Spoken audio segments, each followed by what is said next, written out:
повърхността е просто тако. Много хора така иронично ми подпитват защо съм ползвал тези 100 годишни рендета, когато имам такива машини. Ами, хора, мога да ви кажа, че единствено човек, който не е работил с добро ръчно ренде, той не може да осъзнае не може да разбере тази разлика, която дава ръчното ренде, тази повърхност и повърхността, която дава Абрихта, Штрайхмуса и шлифовъчните машини. Просто няма смисъл да споря с такива хора. Ами, здравейте на всички, добре дошли отново в моята работилница. В следващото видео е един вид продължение на предишното за изработката на библиотечката. Както виждате, ето корпуса си го направих в миналата част, сложих си някой друго учебник, ще да видя как ще изглежда. Сега започваме първо с вратичката. Подготвил съм си тук ореховия материал. Тя ще е изградена посредством сглобката чеп и длап. Това са вертикалните фризове, те са 4 на брой, ще има два широки в долната и в горната част и два по-теснички, които ще отделят тук двете комикопанелчета от табличката. Мисля, че така искам малко да раздвижа обстановката, да видя какво ще се получи. Сега ще си ги подрежа на циркуляра и след това ще си изрежа чеповете на банцика. Както знаете и в другите видеа съм казвал, че искам да имат по-така груба контактна повърхност чеповете и затова си ги правя на банцика. По принцип мога и на циркуляра да си ги направя, имам такива приспособления, но искам да са ми по-груби. След като направя чеповете, след това и на борапарата ще си направя и длабовете. Ами да започваме първо на циркуляра подрязване.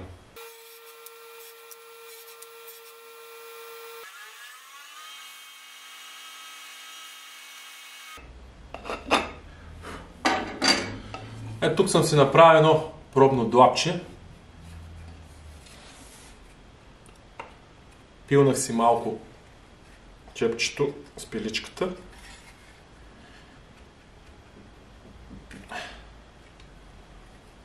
Ето стегнатостта е перфектна. Не изпада чеп.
И ето подготвям се тук детайлчетата за комикопанелчетата на моя адски точен самоделен Штрайхмус. Направил съм си тук с циркулярния диск един канал и по него си правя точната дебелина на детайлчетата. Сега ще видите тук посредством дебелината на стружката мога да си направя наистина детайли вече с десета от милиметра тяхната точност.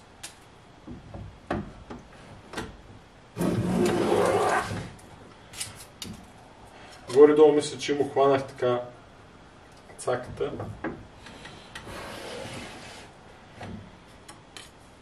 Сега, ако ми е дебело, просто ще си пусна по-голяма стружка и така ще си карам всичките.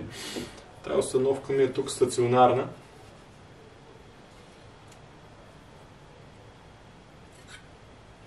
И ето имам си летвичка с абсолютно точната дебелина, която искам и стегнатост.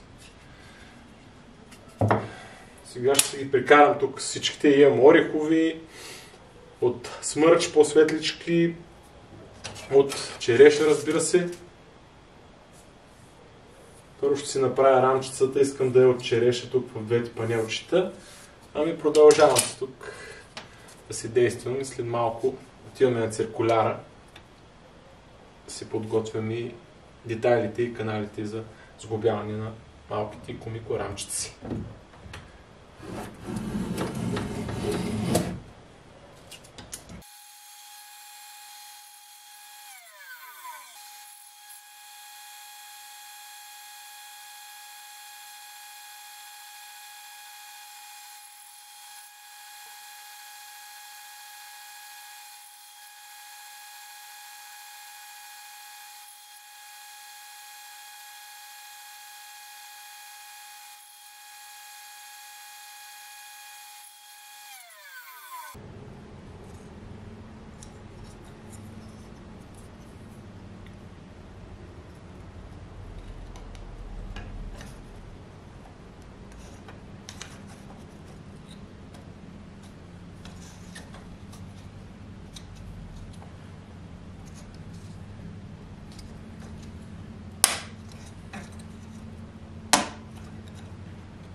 Ето, мисля, че рамчиците, като за първи път, се получиха наистина с доста добра стегнатост.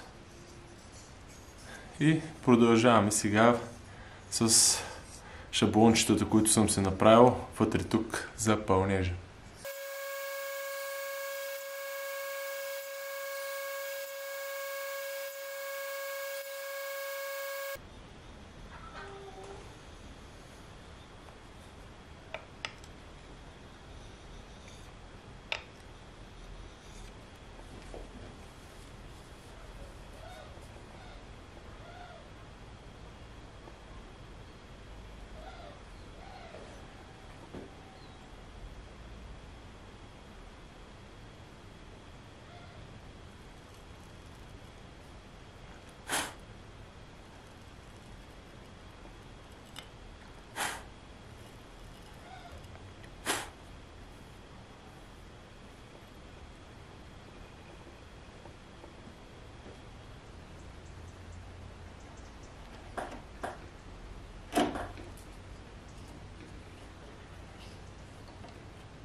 И ето това са последните две детайлчета от общо 112-те, които трябваше да им направя 448 подрязвания под различен ъгъл. Добре, че са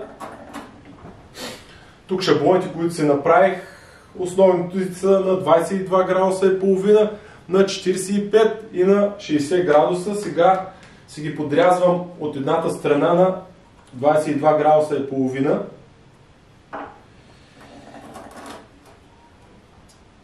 И след това пък от другата страна ще ги подрежа двустранно на 45 градуса. Първо с този шаблон.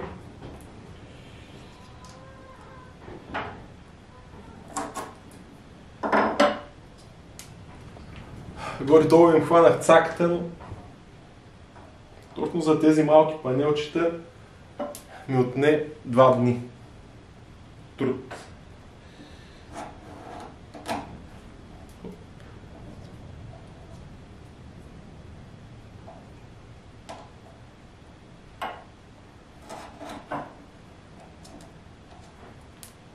Доста е финна работата и с десета от милиметра да сбъркаш, след това тук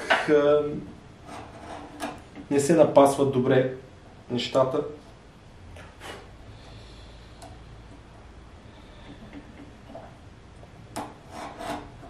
Но като за новобранец като мен, мисля, че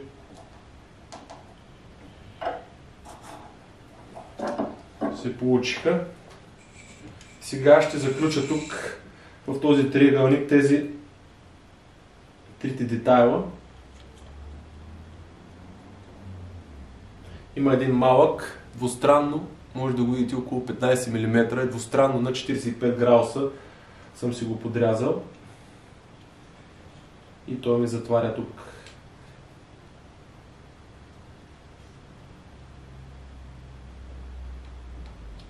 Панелчето заключва.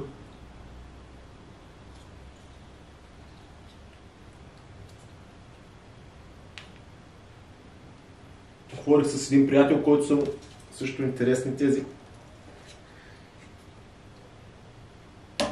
Така е японската работа. Хоп! Мерцедес си пасна. Той ми каза, че това за мен е финна работа, пък в ето един такъв квадрат с пинцети са вкарвали ето този квадрат, който на 4 е реално 2 пъти по-малък. Ето ги и двете панелчета. Мисля, че добре се получиха и ще стоят супер на вратичката. Мисля, че в това видео пак няма да успея да приключа всичко, защото още доста неща имам да направя. Сега преминаваме към изработката на табличката, поне вратичката да затворим. Ето така ще изглежда и средната табличка.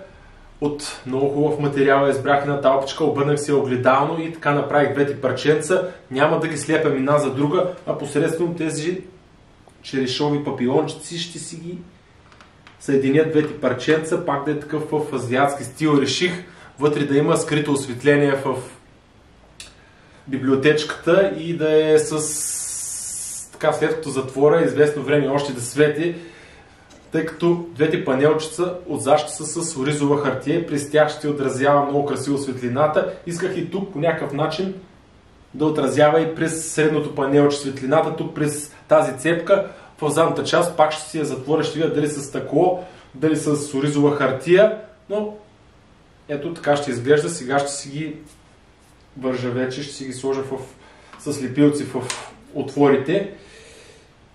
И така, напредваме.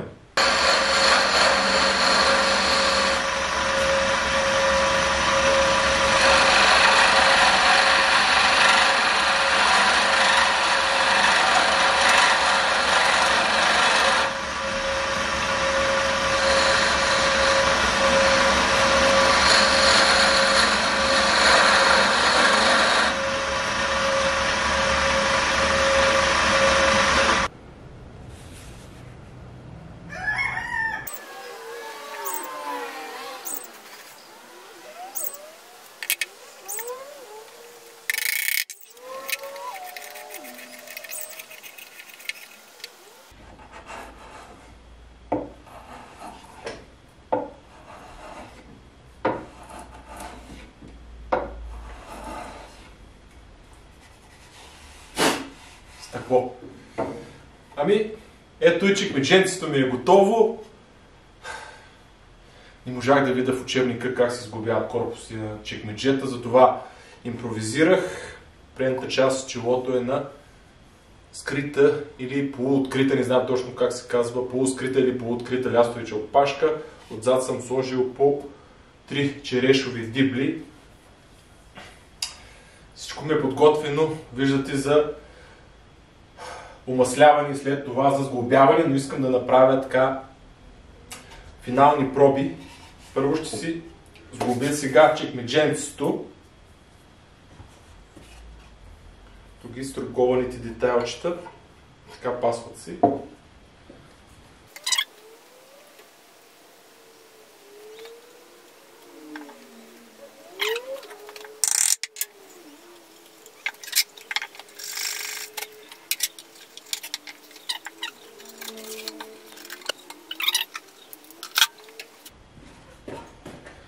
Обаче да ви кажа, направих си го с 5 см по-плитко, отколкото е цялата дълбочина, защото съм си предвидил да си оставя кухина в дъното на чекмеджето и там, това ще бъде в третата част, ще монтирам и захранването на LED лентата, която смятам да сложа тук в един перваз.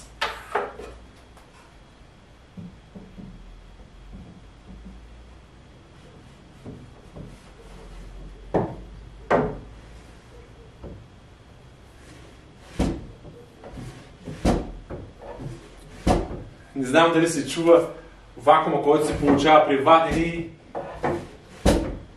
налягането. Това се дължи на плътното сглобяване. Сега да сложа вратичката.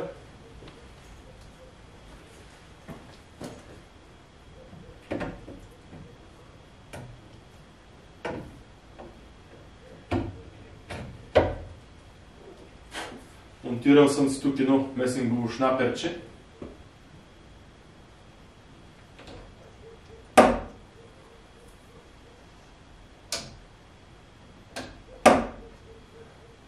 Фаснат си перфектно. Дори тук фугата е под 2 мм и опираше тук задния ръб, затова с рендето си го свалих, малко е скосено, за да може. Ще видите и след като е запълня вече каква плътност ще има и вратичката. Ами сега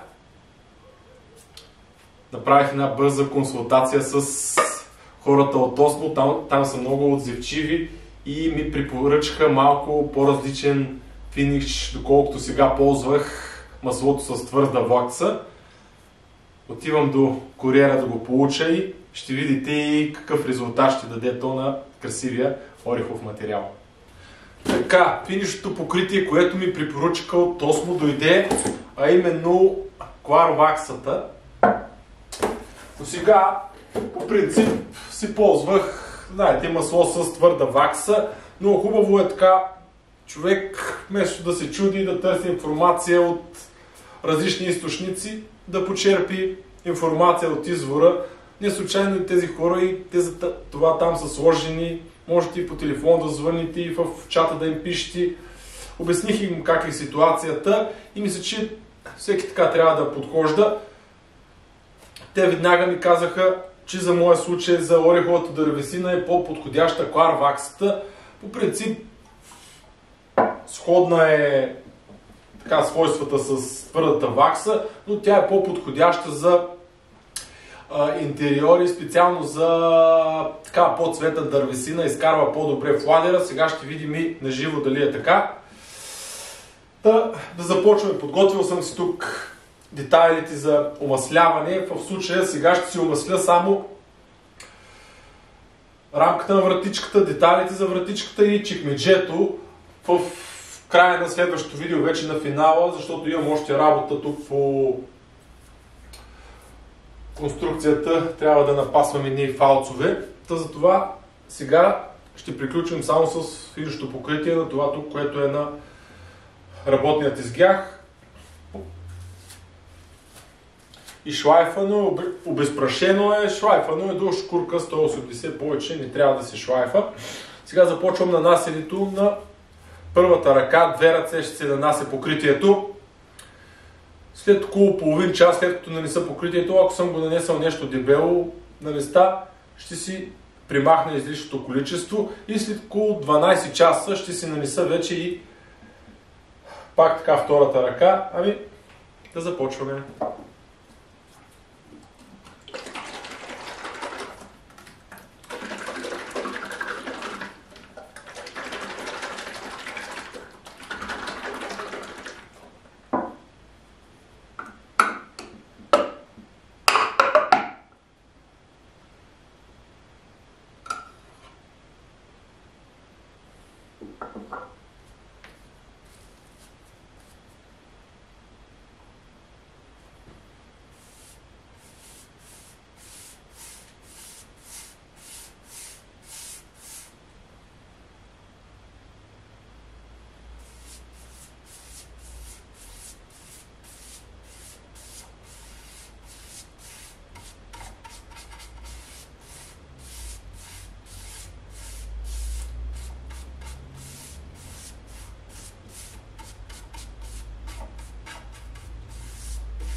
И ето, нанесох се и втората ръка и може да видите и покритието.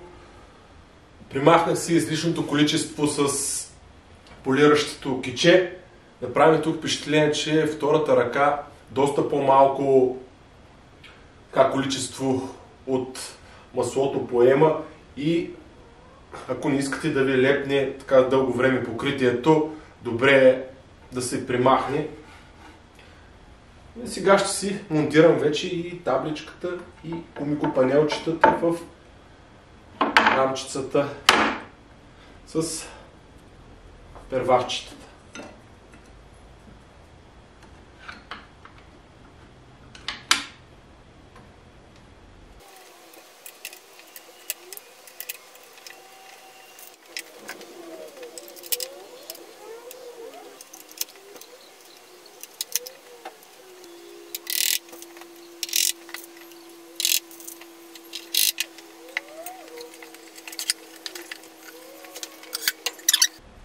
Сега да си ги сложим на мястото им.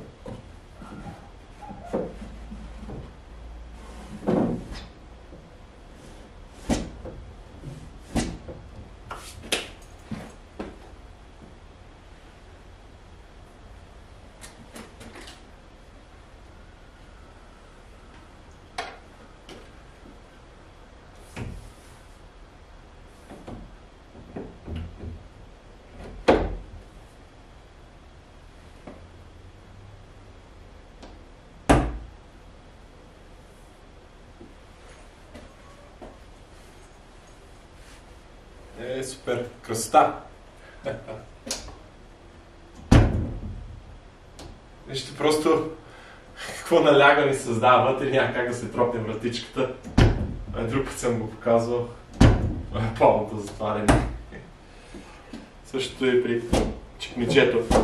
Ако бях пробил там в таванчето на чекмеджето няколко отвора, с отварянето му ще да се... С затварянето ще да се отваря вратата, пък обратното вратата, като е хлопна така силно, ще да се отваря чекмеджето. Но няма значение. Надявам се да ви хареса видеото. Мисля, че на добър път сме. Точно каквото исках и това се получи. Тук в средната част изглежда много красиво, но тук си монтирах и оризова хартия, както в горната част. И сега ще ви покажа какво искам и да направя в следващата част на видеото да сложа вътре, във вътрешния край, долу крайче с едно первашче, което в предния му край ще сложа гумено уплътнение, за да може книжките да не влиза пепел при тях, а в задната част на гуменото уплътнение да има нещо като скрито осветление, една LED лента да сложа. Затова предвидих и в дъното на чекмеджето за захранването на LED лентата. Мисля, че добре ще се получи. Ами, това беше от мен. Надявам се да ви е харесало видеото. Над седмица ми отне да направя само вратичката и чекмеджето. Вече в следващото ще видим и основата долу. Да, малко по-бързи вече почнах да ги правя по-набързо видеята, защото забелязвам и няма голям процент, бих дал, около 30% от общото време за гледане е в видеото. Така, до нови срещи и ще се видим на финала.